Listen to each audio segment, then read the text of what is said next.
Hi everyone, today I'll show you how to fully customize your own AI chat companion in Chai, from looks to personality. Let's get started. First, open the Chai AI app, then tap a create bot from your profile dashboard. Then here you can pick a unique name that fits your bot's vibe. Try cute, cool, flirty, or mysterious. Then here you can upload a matching profile picture to make them stand out.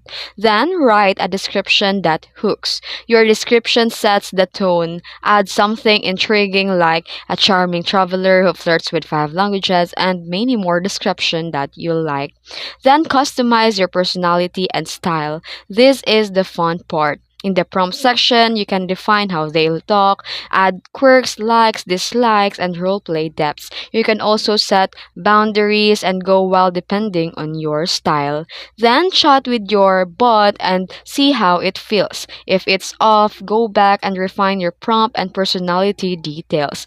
Now you've got your own custom AI bestie. If you found this video helpful, please like, subscribe, and share your favorite bot creation in comments. Thanks for watching.